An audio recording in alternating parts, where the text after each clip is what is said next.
ಶರಣ್ರೆಲ್ಲರಿಗೂ ನಾವಿವತ್ತು ಕಲಬುರಗಿ ಜಿಲ್ಲೆ ಕಾಳಗಿ ತಾಲೂಕಿನ ದಕ್ಷಿಣ ಕಾಶಿ ಅಂತ ಹೆಸರುವಾಸಿಯಾಗಿರ್ತಕ್ಕಂಥ ಕಾಳೇಶ್ವರ ಟೆಂಪಲಲ್ಲಿ ಇದ್ದೀವಿ. ಈ ಟೆಂಪಲು ಸುಮಾರು 2ನೇ ಶತಮಾನದ್ದು.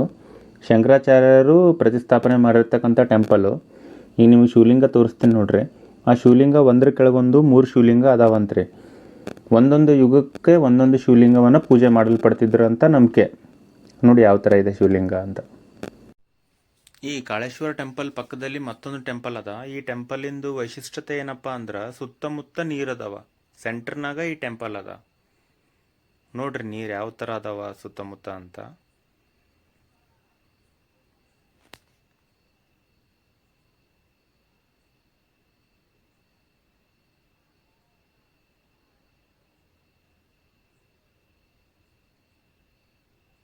ನೋಡ್ರಿ ಇದು ಟೆಂಪಲಿಂದ ಎಂಟ್ರೆನ್ಸ್ ಅದ. ಇಲ್ಲಿ ಸುತ್ತಮುತ್ತ ನೀರು ನೋಡ್ರಿ ಯಾವ ಥರ ಅದ ಅಂತ. ಮತ್ತೊಂದು ಈ ನೀರಿಂದು ಸ್ಪೆಷಾಲಿಟಿ ಏನಪ್ಪಾ ಅಂದ್ರೆ ಭೂಮಿಯಿಂದ ಕಂಟಿನ್ಯೂಸ್ ಆಗಿ ನೀರು ಬರ್ತಾನೆ ಇರ್ತಾವ. ನೋಡ್ರಿ ನೀರಿನ ಗುಳಿಗಳನ್ನು ನೀವು ನೋಡ್ಬೋದು. ಇವು ಕಂಟಿನ್ಯೂಸ್ ಆಗಿ ನೀರು ಬರ್ತಾನೆ ಇರ್ತಾವ. ಇವು ನೀರು ಎಲ್ಲಿಂದ ಬರ್ತಾವಂತ ಇನ್ನೂವರೆಗೆ ಯಾರಿಗೂ ಗೊತ್ತಿಲ್ಲ.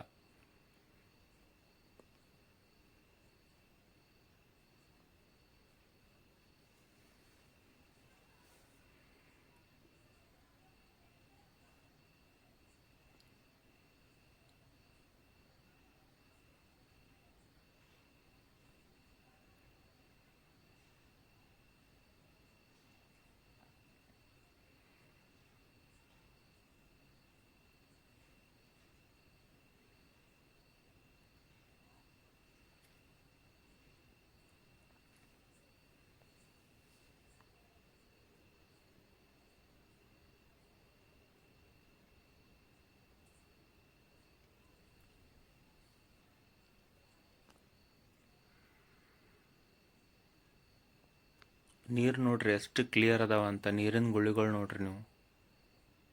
ಇವು ಕಂಟಿನ್ಯೂಸ್ ಆಗಿ ನೀರು ಬರ್ತಾನೆ ಇರ್ತಾವ ಭೂಮಿಯಿಂದ. ಎಲ್ಲಿಂದ ಬರ್ತಾವಂತ ಗೊತ್ತಿಲ್ಲ, ಎಲ್ಲಿಗೆ ಹೋಗ್ತಾವಂತ ಯಾರಿಗೂ ಗೊತ್ತಿಲ್ಲ. ಆ್ಯಕ್ಚುಲಿ ನೀರು ಎಷ್ಟು ಶುದ್ಧ ಅದಾವಂದ್ರೆ ಆ ನೀರಿನ ಕೆಳಗೆ ಬಿದ್ದಿರ್ತಕ್ಕಂಥ ಸಣ್ಣ ಪುಟ್ಟ ಹಳ್ಳಗಳನ್ನು ನಾವು ನೋಡ್ಬೋದು. ಅಂದ್ರೆ ಸಣ್ಣ ಪುಟ್ಟ ಏನು ಕಲ್ಲು ಇರ್ತಾವಲ್ಲ ಅವು ಸುದ್ದ ವಿಸಿಬಲ್ ಆಗ್ಲಿಕ್ಕತ್ತದ. ಅಂದ್ರೆ ಅಷ್ಟು ಕ್ಲೀನ್ ಅದಾವ್ರಿ ನೀರು.